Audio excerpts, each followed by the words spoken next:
disabled veteran and his immigrant wife fight to keep their family together, but what happens next will leave you speechless.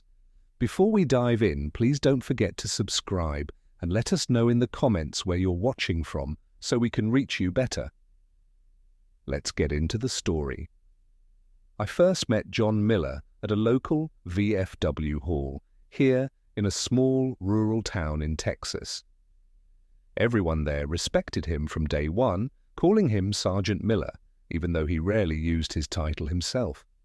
From what I learned, he enlisted right out of high school, served overseas in 2 intense deployments, and returned with a chest full of medals. But you couldn't convince him he was a hero. If anyone praised him, he'd just shrug and say, "I did what needed to be done, same as anybody else would have." Over time, John found it tough to reintegrate into civilian life. This little town was peaceful, but also pretty isolated. He struggled with the mental scars of war, and even though the local VA offered counseling, he mostly kept to himself. No one really saw him laugh or smile much, until Maria came into his life. Maria was from Mexico, and she happened to be working the cafeteria shift at the local hospital when John was in rehab for a service-related knee injury.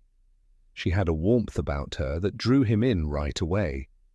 In the early days of their relationship, John was shy. He was used to structure and routine, and Maria introduced him to a whole new world of laughter, food, and music. At first, he'd stare at the floor when she spoke, or look away when she giggled with the hospital staff. But little by little, he started to open up. She was patient, kind, and she looked at him not just as a veteran, but as a person with dreams and hopes. They fell in love over simple conversations about how her mother used to cook fresh tortillas back home, or how John felt about seeing the ocean for the first time during his service. After a few months, they started dating, and John blossomed. People who knew him said they hadn't seen him this happy since before his last deployment. He slowly overcame some of his nightmares, and Maria's presence seemed to bring him a sense of security he hadn't felt in years. One evening, after a long day at her hospital job, Maria sat on John's porch with him. The sun was setting, painting the sky in pink and orange. John gently held her hand and said, "I never thought I'd find a reason to smile again, but you gave me one." A year after they met, they got married in a small ceremony at the local church. John wore his dress uniform, medals gleaming, and Maria wore a simple white dress that had belonged to her mother decades ago. The entire town showed up, bringing homemade dishes and bright flowers. It was like the whole community united behind them, not just out of respect for John's service, but because they genuinely loved seeing him happy. They didn't question Maria's background much. Everyone just assumed she was in the process of securing her paperwork or had it all in order. After all, who would suspect that someone so woven into the community might have trouble with immigration? For the next few years, they were the picture of a loving couple. Maria supported John's dream of opening a small motor repair shop. He'd always been good with his hands, tinkering with old engines and making them roar back to life. Meanwhile, John encouraged Maria to further her own dreams. She talked about studying nursing so she could help more patients, and he pushed her to enroll in night classes. Life was good, or at least as good as it could be. Sure, there was the occasional setback, bills piled up, and John's knee injury flared up every now and then, but they approached everything as a team. Not long after, Maria gave birth to 2 beautiful children, Sophia and Daniel. Both were US citizens by birth. With them came even more responsibilities: school runs, doctor visits, finding babysitters and managing finances. But John and Maria adapted. It seemed the more challenges they faced, the closer they became. Their relationship was a testament to how love and resilience can spark hope in even the toughest situations. John eventually started dealing with persistent PTSD. Small noises in the night could set his heart racing. He tried to hide it from his family, but Maria insisted he not keep his problems to himself. She went with him to VA appointments, and they worked together to ensure the house was safe and calm. With her support, John felt less alone in his battle against the invisible wounds of war. Despite these challenges, Maria always appeared cheerful in the community. She volunteered at the local church, helped organize fundraisers, and even taught Spanish classes to people who wanted to learn.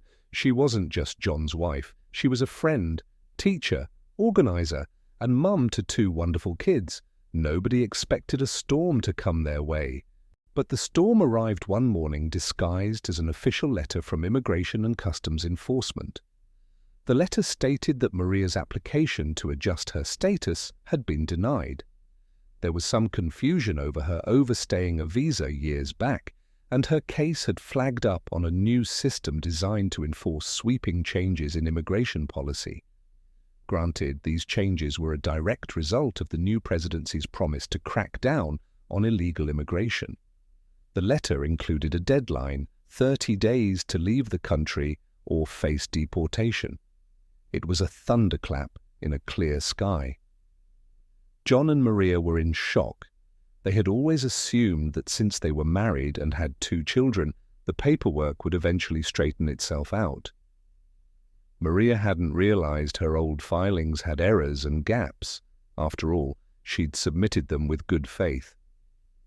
John immediately rubbed his temple, feeling anger, confusion, and fear all at once. He asked, "How can they tear us apart? We're married, we have kids, I served my country. This can't be right." The next few days were a torment. Maria couldn't sleep and John's nightmares returned tenfold. The children picked up on the tension, even though they were too young to understand the intricacies of immigration law. Sophia asked, "Mommy, are you going away?" That question tore at Maria's heart. She couldn't bear the thought of leaving her children behind or uprooting them to a country they'd never seen. Daniel wondered why Dad was pacing around the yard all the time, looking at the mail, the car, the gate, as if expecting someone to barge in. John decided they needed legal help. They contacted a local attorney recommended by a friend at the church. The attorney was straightforward. Maria might be eligible for a waiver due to John's status as a disabled veteran, but the law was complex, and the new crackdown made it even more daunting. The attorney needed any evidence of her good moral character, taxes paid, and proof that her absence would cause extreme hardship to the family, especially to John given his disabilities. The next few days, neighbors and church members began hearing rumors about what was happening. One person who reached out was Pastor Martin, a Vietnam War veteran himself, who had performed John and Maria's wedding ceremony. Moved by the possibility that this wife and mother might be torn away, Pastor Martin called on the congregation to offer prayers and practical support. Some folks brought over groceries, others offered to write letters affirming Maria's character and contributions. A few promised to pitch in for legal fees if it came to that. One heartwarming moment came when John's old army buddies from out of state started calling.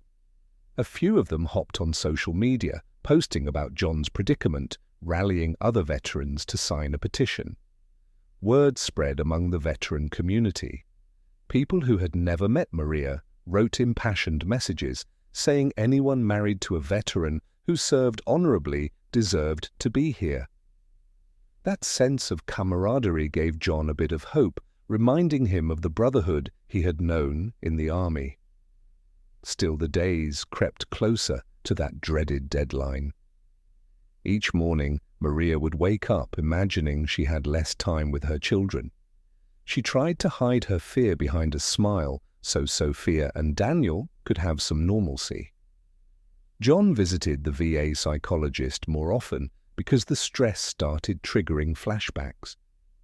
Sometimes in the middle of the night, he'd jump out of bed, gasping for air, convinced he was back in a combat zone. Night after night, they huddled at the dining room table, sorting through documents, Maria's old visas, John's discharge papers, their marriage certificate, the children's birth certificates. They found pay stubs, letters of employment, tax returns, anything that might prove Maria's value to the community and how losing her would devastate John. It was like building a fortress out of paper, hoping it would hold strong against a system that felt cold and indifferent. At one point, they discovered a possible clerical error in Maria's original visa extension request. She'd filed it years ago but never got a response. Their attorney believed it might have been lost or mishandled. If that error was recognized, it could mean she had never technically been out of status. Unfortunately, the burden would be on them to prove the government made a mistake. As frustrating as it was, they clung to this single thread of hope. It felt like everything was in limbo, yet life outside their door went on as usual. One day, John's truck broke down on his way to pick up Daniel from school. He ended up walking a mile back home, knee-hurting, carrying a bag of groceries under the scorching sun. When he arrived, Maria was in tears over a phone call with the immigration lawyer. The emotions piled up: frustration, anger, fear. John felt like he was failing his family. All the medals in the world couldn't help him fix this new fight. A small breakthrough came when a volunteer from a local veterans' rights group contacted John. She specialized in cases involving soldiers' spouses and immigration. She offered to connect them with members of Congress who sometimes step in to advocate for families like theirs. John and Maria spent hours drafting a letter to the local representative, attaching photos of their wedding, their kids, and John's service. The volunteer also suggested they gather video testimonials from neighbors and friends, capturing Maria's contributions, like how she helped organize a charity drive for families affected by a recent hurricane in South Texas. That video project turned out to be unexpectedly moving. People poured their hearts out about how Maria had made them feel welcome in the community, how she'd cooked meals during fundraisers, donated clothes to the homeless shelter, and even helped older residents navigate hospital paperwork. Some folks got emotional, saying they couldn't believe America would let a good family be ripped apart. Watching those clips made John realize just how much Maria meant to people outside their own home. Yet behind every glimmer of hope was a lurking sense of dread. One afternoon, an unmarked SUV parked across the street from their house. John saw two men in suits sitting inside, looking at a folder. Panic gripped him. Was it ICE staking out their place? He peered through the curtains, heart pounding, ready to protect Maria by any means. Normally calm under pressure from his military training, now he felt helpless. Eventually, the SUV drove off. It turned out it was just a pair of insurance adjusters visiting a neighbor, but the incident reminded John how fragile their sense of security had become. As the deadline loomed, John's lawyer submitted a thick package to the immigration office requesting a stay of removal and re-evaluation of Maria's application. The submission included letters of support, medical records showing John's disabilities, statements about how the children depended on their mother, and even an invitation from the local congressman's office to discuss her case. Every day after that, they anxiously checked the mail, the email, the voicemail, anything that might bring news. In the meantime, they had to keep living. John's motor repair shop was barely making enough to cover rent, mainly because his knee pain limited how much work he could do in a day. Maria still volunteered at the church, and ironically, the hospital where she used to work reached out about a nursing assistant position. She was torn. How do you accept a job offer when you might be deported any minute?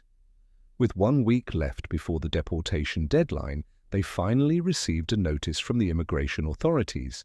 It said they had scheduled an interview to review new evidence in Maria's case. The relief lasted only moments before the anxiety came roaring back. A simple interview just meant they hadn't refused her outright, yet. But it was more than they had yesterday, so they clung to it.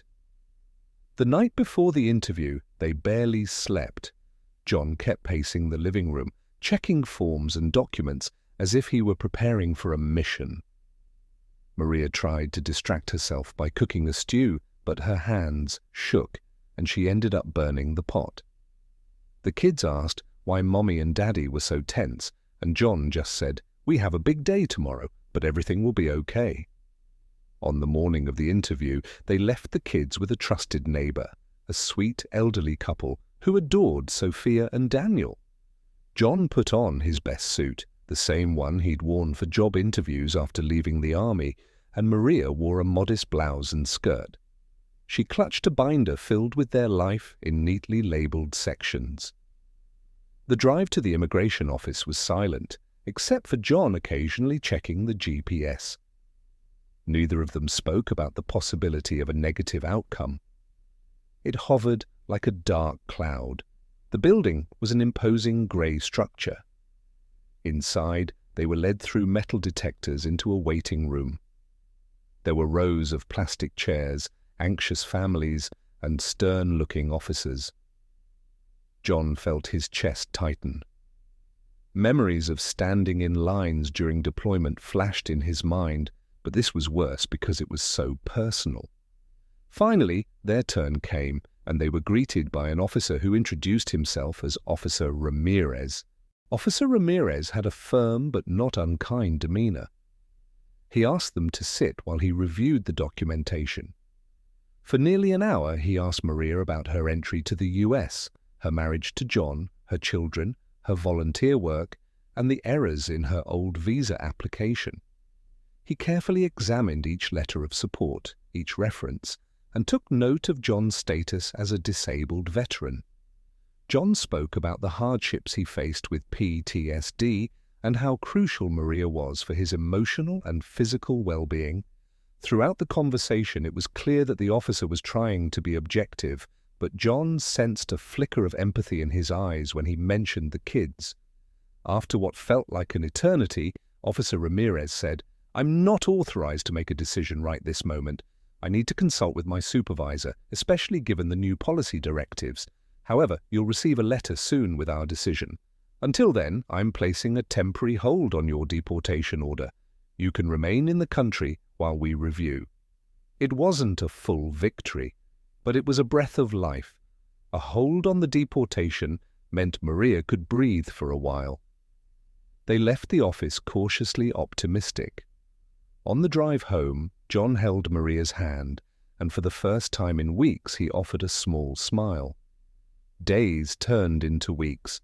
The letter didn't arrive, and every morning felt like a repeat of the same agonizing wait. People at church asked constantly if there was any news.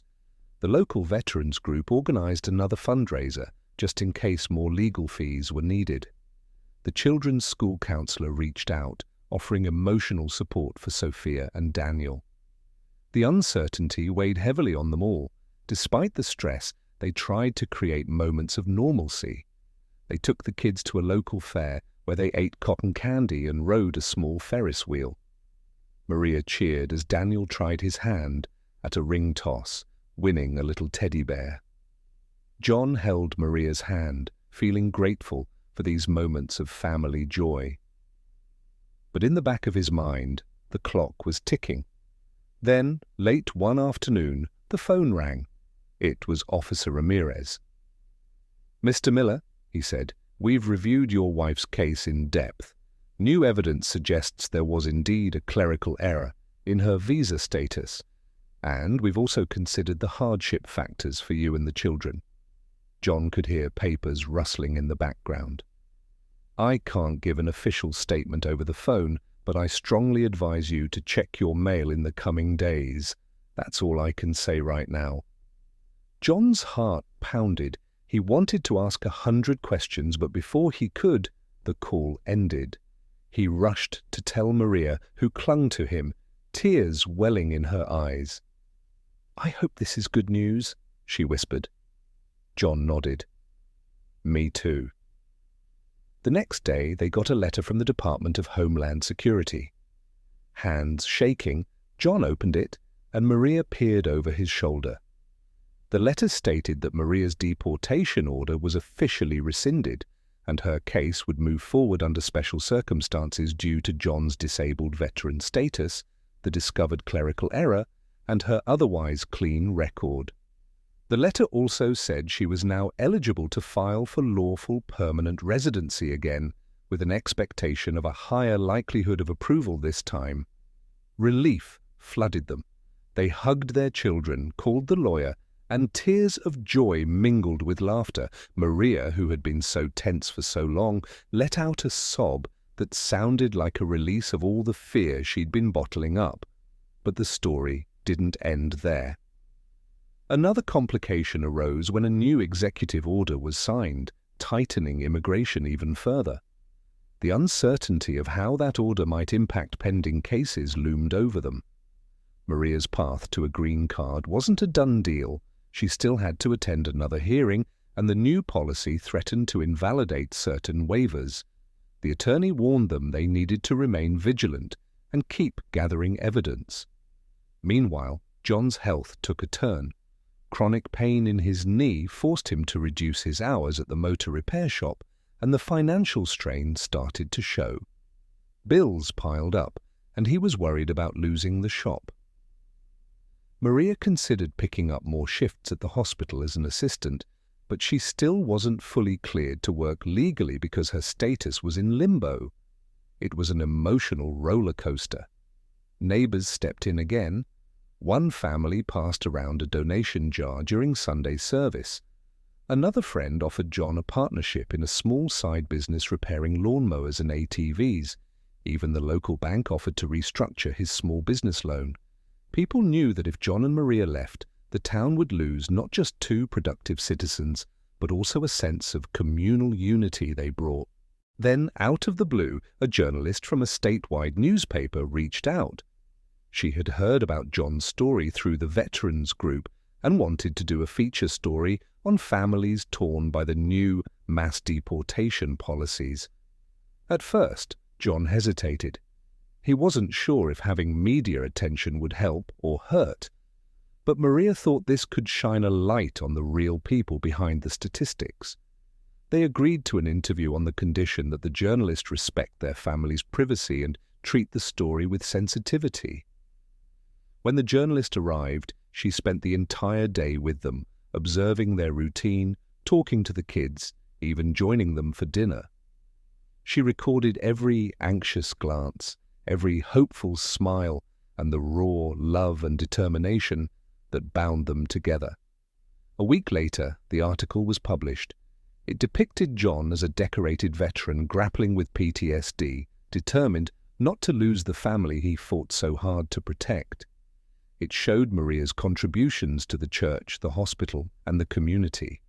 The story quickly gained traction online. People from across the state and even other parts of the country started sending messages of support. Some were fellow veterans who had spouses in similar situations. Others were strangers, outraged that a military family was under threat of separation. The public outcry seemed to catch the attention of local politicians. A few even promised to look into it. Though John wasn't one to trust politicians easily, any spotlight on their case felt like an advantage. Yet this attention also attracted negativity. Some internet commenters accused Maria of marrying John just for papers. A hateful flyer was left in their mailbox one morning, telling them to go back to where you came from. The children saw it first, and it took John a moment to calm Daniel, who was shaking with anger. Maria felt numb. John insisted the family remain strong, but you could see the fear in his eyes when he triple-checked the locks at night. In the midst of all this, Pastor Martin organized a town hall meeting during which John and Maria could speak openly. It wasn't an official government meeting, but more a community forum to discuss the challenges immigrants face, especially those married to citizens. Dozens of folks showed up, people from all walks of life, including a local orchard owner who relied on migrant labor, and had seen many of his workers deported recently. The stories ranged from heartbreak to hope. Maria's story resonated with nearly everyone there, and by the end of the night, John felt a renewed sense of solidarity. The next big hurdle was Maria's green card interview at the USCIS office in the state capital. Normally, such an interview would be straightforward for a spouse of a US citizen, but under the new policies, everything was under tighter scrutiny. They prepared meticulously with folders labeled for every aspect of their life, proof of living together, photos from family gatherings, medical evidence of John's disabilities, letters from the kids' school, and the community petition with hundreds of signatures. A few days before the interview, John's knee swelled up so badly he could barely walk. The timing felt cruel. He made an emergency trip to the VA hospital where doctors drained fluid and gave him stronger pain medication. He worried this would derail the interview, but Maria insisted she'd drive him, push his wheelchair if she had to, whatever it took. She wouldn't go without him by her side. She said, "We promised to do this together." The morning of the interview, they set out before dawn, leaving the children with Pastor Martin's wife. The drive was long and John's leg throbbed, but he stayed focused on supporting Maria. When they arrived, the waiting room was packed. Families of all kinds were there, newlyweds, parents with crying infants, older couples clutching each other's hands. The tension was palpable. Finally, their name was called. They were greeted by two officers. One had a stern face, not giving away any hints of sympathy. The other seemed slightly friendlier. For nearly 2 hours, the officers asked them every possible question about their life together, how they met, how they handle finances, what color the bedroom walls are, who pays the phone bills, questions designed to detect fraud. They asked the children's birth dates and about extended family on both sides. At one point, the sterner officer raised an eyebrow when looking at a date on Maria's old visa. "You realize you were out of status for quite some time, correct?" he said. Maria nodded, her voice trembling. "Yes, sir. But I reported it to the best of my ability. The system lost my paperwork." John chimed in, explaining the hardships they'd endured, his service record, and how Maria had been an anchor for him. The officer didn't show any emotion, merely jotting notes. As the interview ended, the friendlier officer said, "We'll review everything carefully. Given your unique circumstances, we should have an answer in a few weeks." That was it. No immediate approval, no denial, just more waiting. Weeks turned into a couple of months. The mass deportations were ramping up, and John heard stories of families being torn apart with barely any notice. Fear gnawed at him. He worried every time a car slowed by their house, every time he saw an unfamiliar face in town. But Maria tried to stay positive for the kids' sake. She continued volunteering, cooking for church events and helping neighbors, as if to remind everyone, and maybe even remind herself, that she belonged here. Eventually, an official-looking envelope arrived. John retrieved it from the mailbox with shaking hands. Maria couldn't tear it open fast enough. Inside was a notice stating that her green card application had been approved in principle, contingent on final background checks, and a last administrative step. This meant she was essentially safe from deportation and now held a conditional path to residency. The letter cited John's disabled veteran status, the discovered visa filing error, her substantial community ties, and the hardship her removal would cause. Both of them cried tears of relief, hugging in the doorway.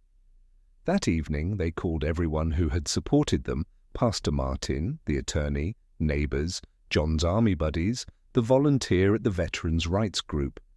People congratulated them, some even cried with joy on the phone. It wasn't the definitive end of their immigration journey. There were still bureaucratic steps to go, but it was a massive leap toward a normal life. And just as things started to brighten, Tony, one of John's old friends, called from out of state with bad news. ICE had conducted a raid in a nearby city, rounding up hundreds of people, some of whom were believed to be spouses of US citizens. This news sent a shiver down John's spine.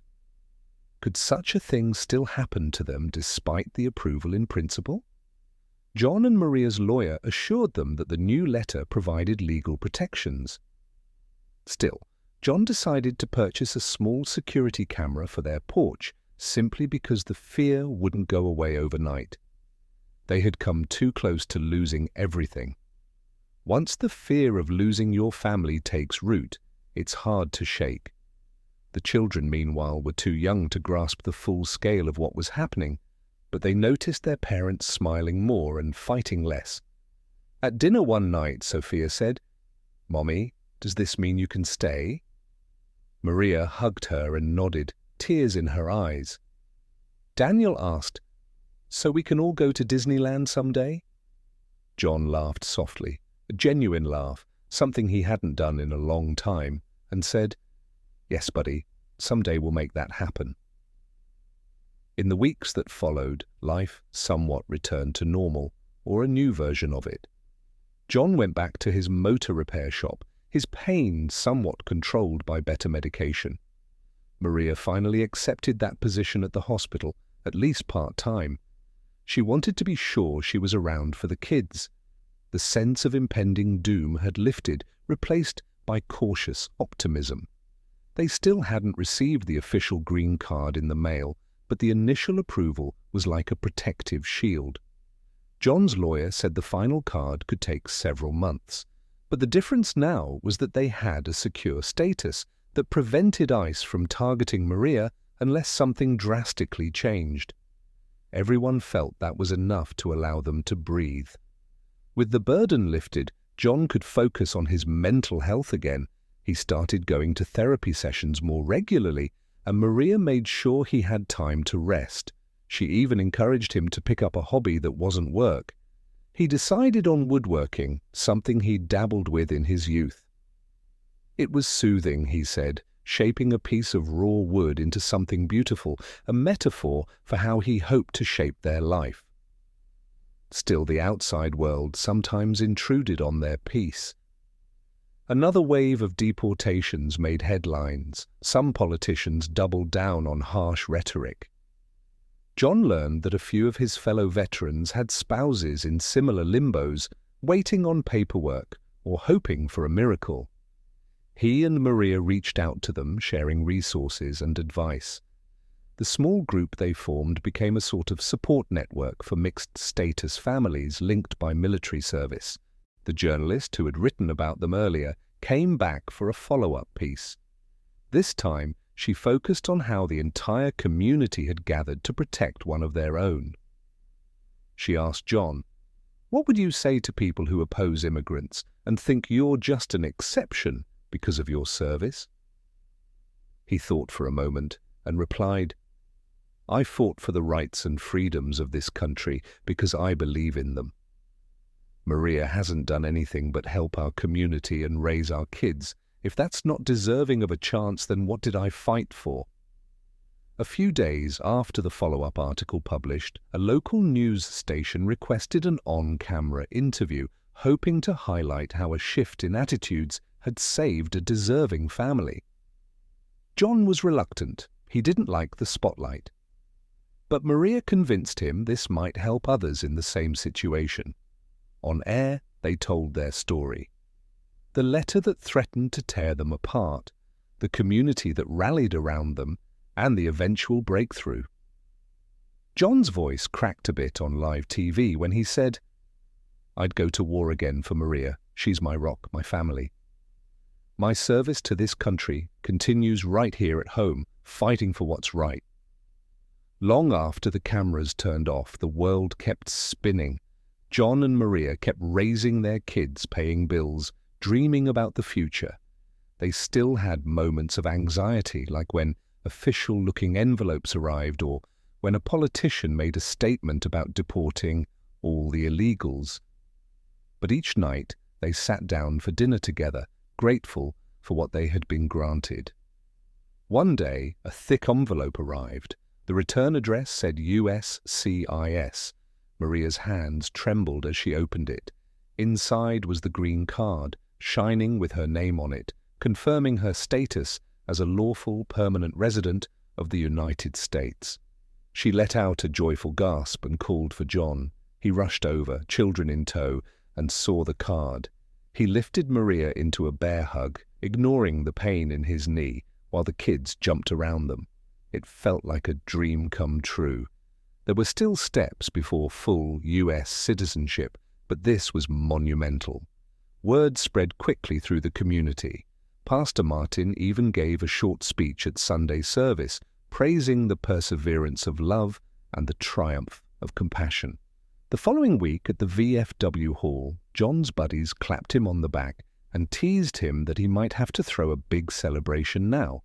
It was a light-hearted joke, but John said, "Absolutely, we're going to throw a party for everyone who helped us." That night, they hosted a potluck at the church.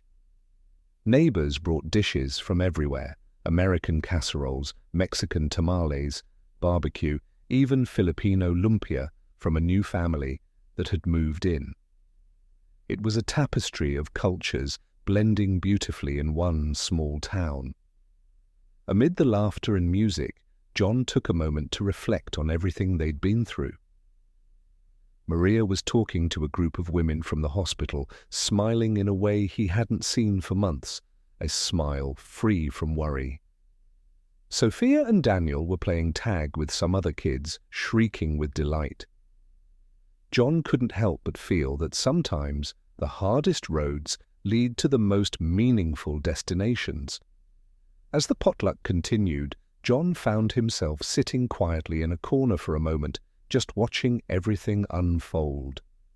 The room was filled with laughter, the clinking of plates, and the hum of conversations in both English and Spanish.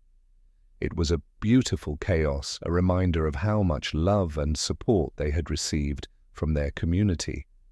He looked over at Maria, who was now holding little Daniel in her arms as she chatted with Pastor Martin's wife.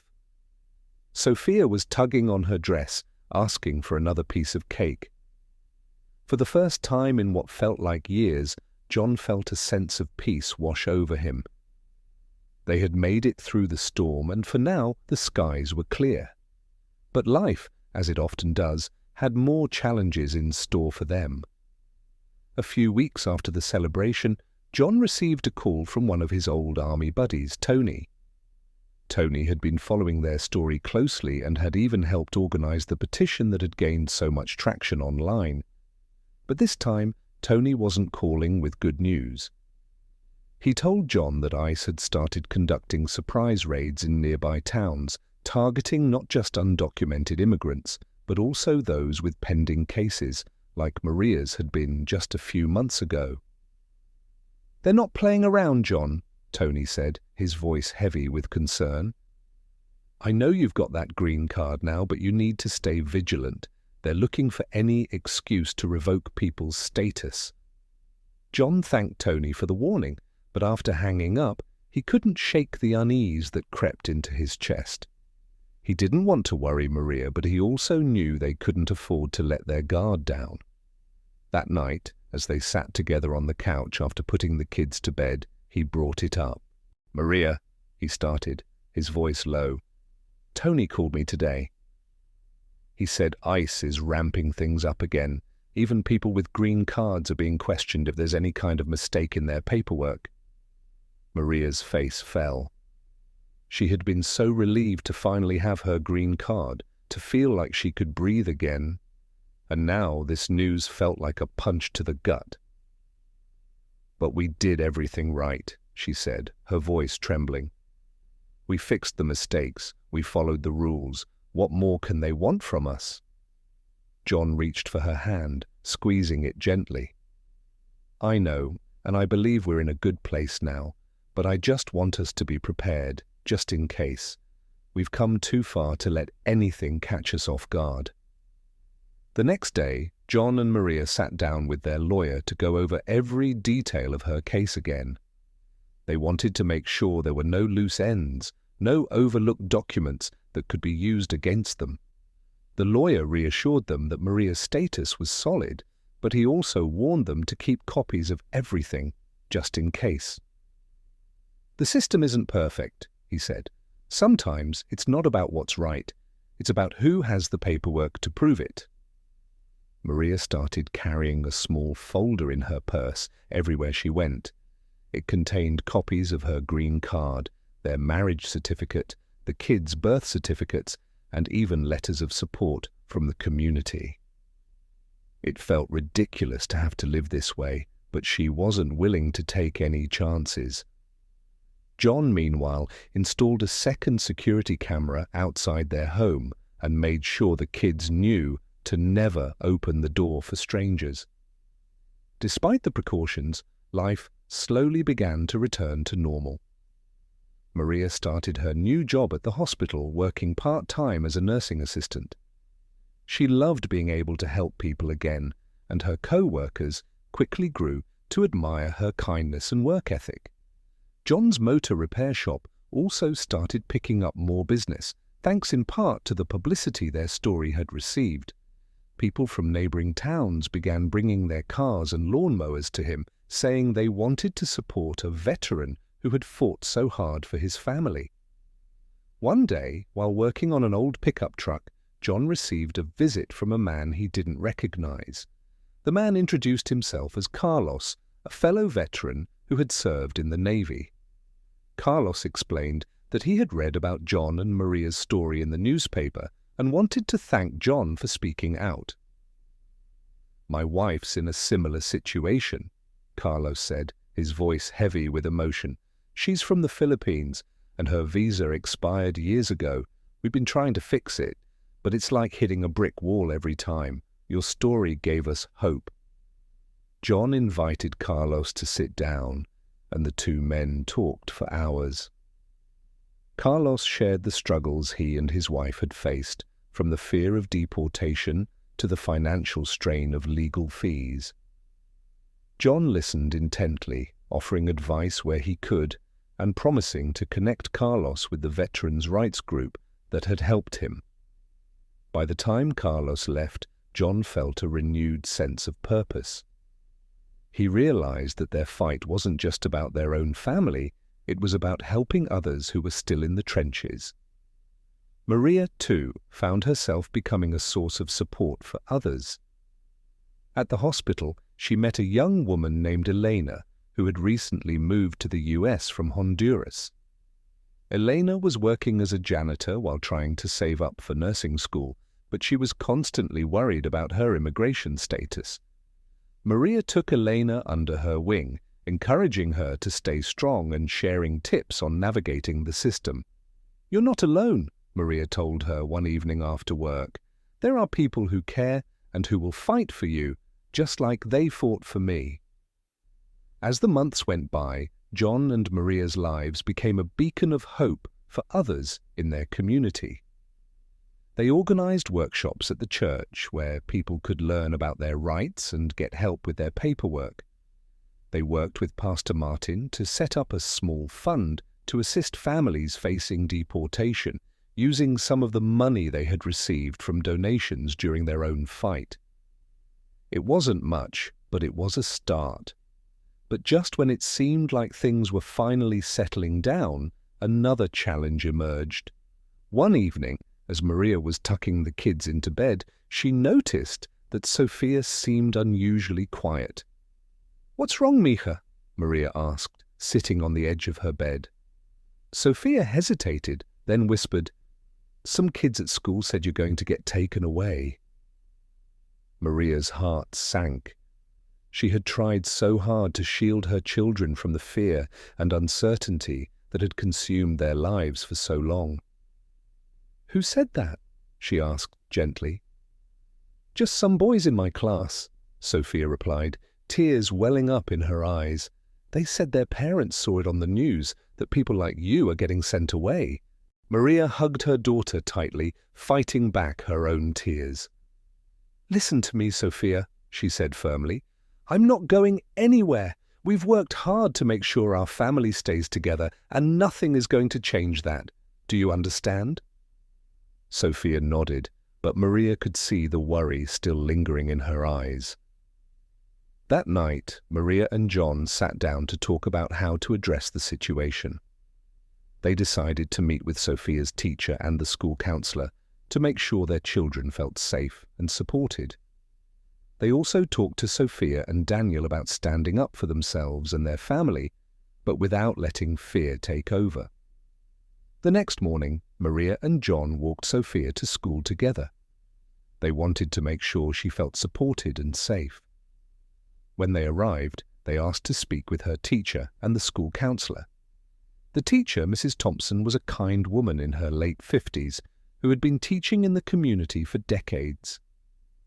She listened carefully as Maria explained what had happened, her voice steady but filled with emotion. "I understand kids can be cruel sometimes," Maria said, "but this isn't just teasing, it's planting fear in my daughter's heart, and that's not fair to her or to any child." Mrs. Thompson nodded, her face serious. "You're absolutely right, Maria. I'll address this with the class immediately. We've been trying to teach the children about kindness and understanding, but clearly we need to do more." The school counselor, Mr. Ramirez, also promised to step in. He suggested organizing a school-wide assembly to talk about diversity, inclusion, and the importance of treating everyone with respect. "We can't control what kids hear at home," he said, "but we can teach them to think critically and to be compassionate." Maria and John left the school feeling a little more hopeful, but the incident had shaken them. That evening, they sat down with Sophia and Daniel to talk about what had happened. They explained, in simple terms, that some people didn't understand their family's situation and might say hurtful things because of it. "But that doesn't make them right," John said firmly. "What matters is that we know the truth.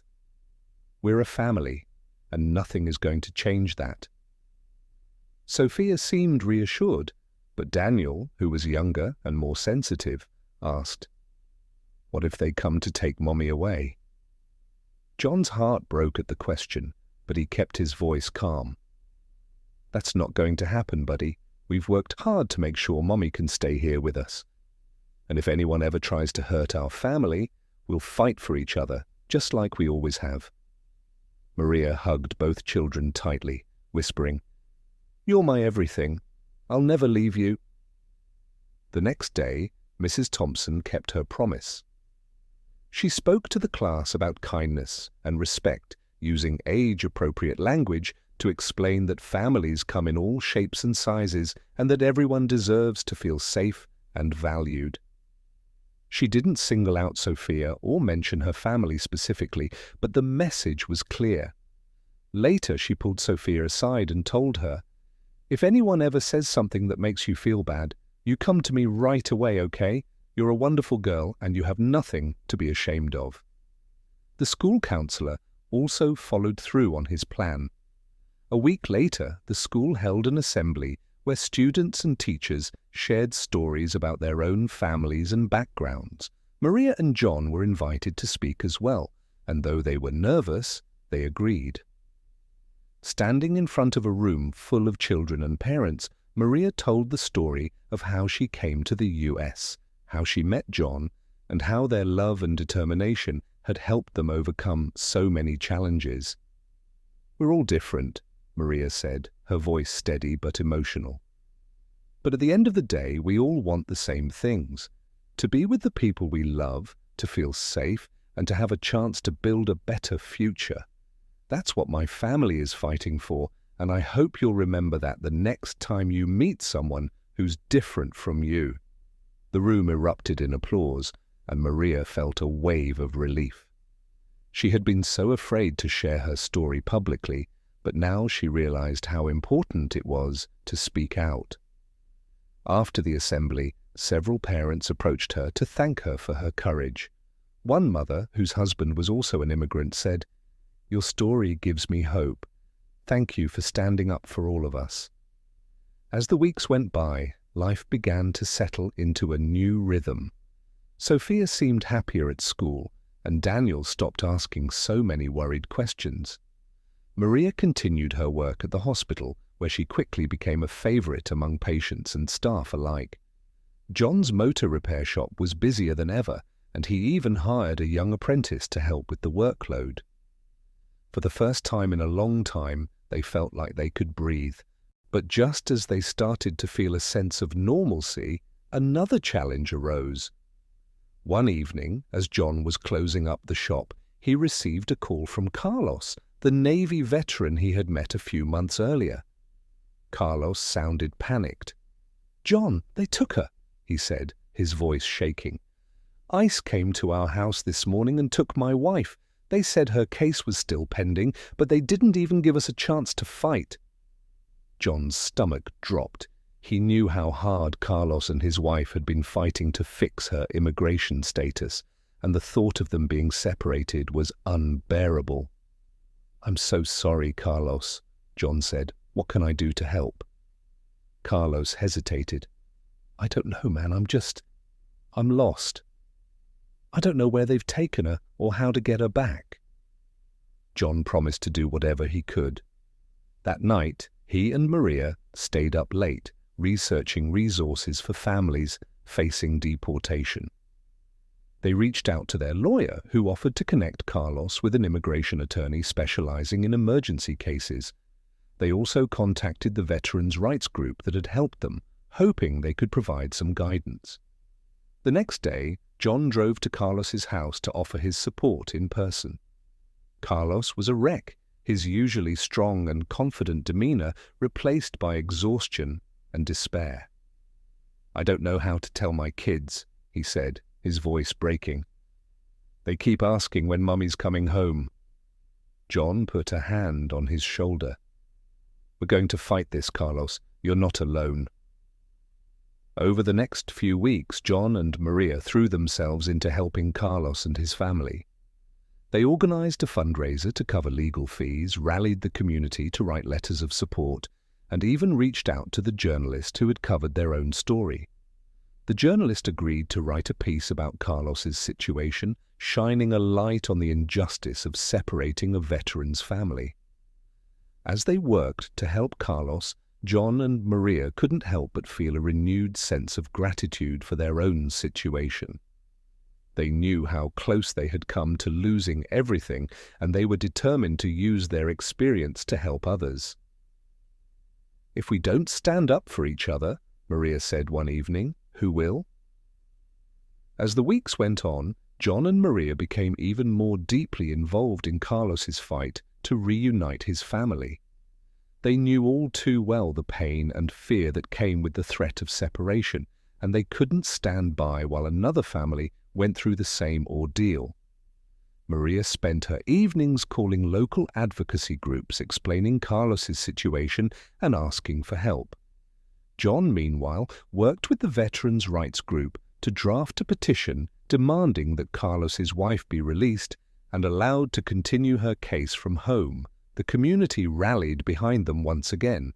Pastor Martin organized a prayer vigil at the church, and dozens of people showed up, holding candles and signs that read, "Families belong together," and "Support our veterans." Carlos stood at the front of the church, his two young children clinging to his legs, and thanked everyone for their support. "I don't know what I'd do without you all," he said, his voice breaking. "This fight isn't just for my wife, it's for every family that's been torn apart by this system." The journalist who had covered John and Maria's story published a new article about Carlos's situation, and it quickly gained traction online.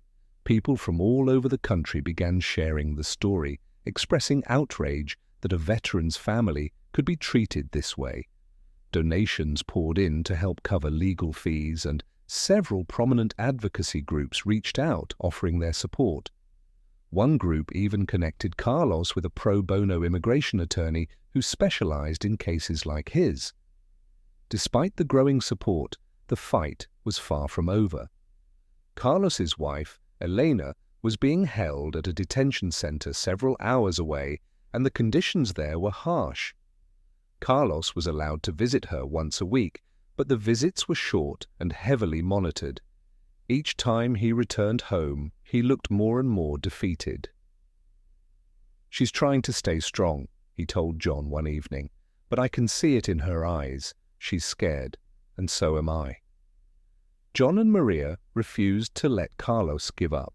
They continued to organize fundraisers, write letters, and meet with local leaders to advocate for Elena's release. Maria even reached out to the hospital where she worked, asking if they could provide a letter of support for Elena, who had been volunteering at a local clinic before her detention. The hospital administration agreed, and the letter became a key piece of evidence in Elena's case. Meanwhile, John began to notice something troubling. The stress of the situation was starting to take a toll on Carlos's health. He wasn't eating or sleeping well, and he seemed to be withdrawing from his children. John recognized the signs all too well. They were the same symptoms he had experienced when he returned from his deployments. One evening, after a particularly difficult day, John pulled Carlos aside. "Listen, man," John said, his voice firm but compassionate. "I know you're carrying a lot right now, but you can't do this alone. You've got to take care of yourself, for your kids, and for Elena. If you burn out, who's going to fight for them?" Carlos nodded, tears welling up in his eyes. "I just feel so helpless, John. I'm supposed to protect my family, but I can't even bring my wife home." "You're not helpless," John said. "You're doing everything you can, and you've got a whole community behind you. But you've got to let us help you. Go see someone, talk to a counselor. It's not a sign of weakness. It's a sign that you're strong enough to keep going." Reluctantly, Carlos agreed. John connected him with a counselor at the VA, and over time, Carlos began to open up about his fears and frustrations. It wasn't an instant fix, but it was a step in the right direction. As the weeks turned into months, the fight for Elena's release continued. The pro bono attorney filed a motion to have her case reviewed, arguing that her detention was unnecessary and that she posed no threat to the community. The motion included letters of support from the hospital, the church, and dozens of community members, as well as a petition with thousands of signatures. The attorney also highlighted Carlos's service in the Navy, emphasizing the hardship that Elena's detention was causing for their family. Finally, after months of waiting, they received a glimmer of hope. A judge agreed to review Elena's case and scheduled a hearing to determine whether she could be released on bond. The news sent a wave of relief through the community, but it also reignited the anxiety that had been simmering beneath the surface. The hearing would be a critical moment, and everyone knew the outcome could go either way. On the day of the hearing, John and Maria accompanied Carlos to the courthouse, along with a group of supporters from the church and the Veterans' Rights Group. Carlos was visibly nervous, his hands trembling as he clutched a folder of documents. John put a reassuring hand on his shoulder. "You've got this," he said. "We're all here for you."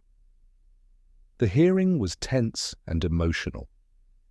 The government attorney argued that Elena's detention was justified, citing her expired visa and the backlog of cases in the immigration system, but Carlos's attorney countered with evidence of her good character, her contributions to the community, and the devastating impact her detention was having on her family. Carlos also took the stand, his voice shaking as he described the toll the separation had taken on his children and his own mental health. "I serve this country because I believe in its values," Carlos said, his voice breaking. "But right now, my family is being torn apart, and I don't understand how that's fair. My wife is a good person. She's a mother, a volunteer, and the love of my life. All I'm asking is for her to come home so we can fight this case together." When the judge finally spoke, the room fell silent. "This is a difficult case," he said, his tone measured. "But after reviewing the evidence and considering the circumstances, I have decided to grant Elena's release on bond. She will be allowed to return home while her case is pending." The room erupted in quiet cheers and tears of relief. Carlos buried his face in his hands, overcome with emotion, while John and Maria hugged him tightly. It wasn't the end of the fight, but it was a huge step forward. For the first time in months, Carlos and his children would be able to hold Elena in their arms again. That evening, the community gathered at the church to celebrate Elena's release. It was a bitter-sweet moment.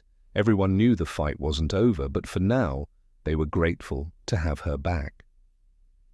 Elena stood at the front of the room, holding her children close as she thanked everyone for their support.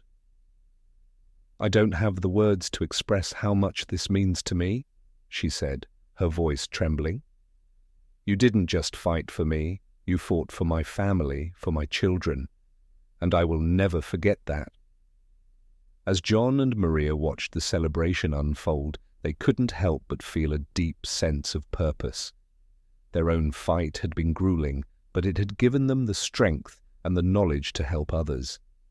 They knew there would always be more battles to fight, more families to protect, but they were ready. Together, they had proven that love, resilience, and community could overcome even the toughest challenges. As the celebration for Elena's release continued, John and Maria found themselves reflecting on how far they had come, not just in their own journey, but in their ability to help others. The church was alive with laughter and conversation, children running around while adults shared stories of resilience and hope. Carlos and Elena sat at a table surrounded by their children, their faces glowing with relief and gratitude. It was a moment of triumph, but John and Maria knew all too well that the fight wasn't over. Later that evening, as the crowd began to thin out, Pastor Martin approached John and Maria. "You two have become pillars of this community," he said, his voice warm and full of pride. "What you've done for Carlos and Elena, and for so many others, is nothing short of remarkable. Have you ever thought about taking this work further?" Maria tilted her head, curious. "What do you mean, Pastor?" "I mean advocacy," he replied. "You've already shown that you can rally people, organize support, and make a real difference. There are so many families out there who don't have the resources or the community you've built here. Maybe it's time to think about expanding your efforts." John exchanged a glance with Maria. The idea was daunting, but it also sparked something in both of them, a sense of purpose that had been growing ever since their own fight for Maria's residency. "We've talked about doing more," John admitted. "But we're just one family. How could we possibly make a bigger impact?" Pastor Martin smiled. "One family can change the world, John. You've already proven that. And you wouldn't be doing it alone. This community stands with you." The conversation stayed with them long after the celebration ended. That night, as they lay in bed, Maria turned to John. "Do you think we could really do it? Start something bigger?" John stared at the ceiling, his mind racing. "I don't know," he said honestly. "But I do know that we can't just sit back and watch other families go through what we did. If we can help, we should." Over the next few weeks, John and Maria began exploring the idea of starting a local advocacy group. They reached out to the veterans' rights organization that had supported them, as well as other community leaders and immigration attorneys. The response was overwhelmingly positive. People were eager to help, offering their time, resources, and expertise to get the initiative off the ground. They decided to call the group Families United for Justice, a name that reflected their mission to keep families together and fight for fair treatment under the law.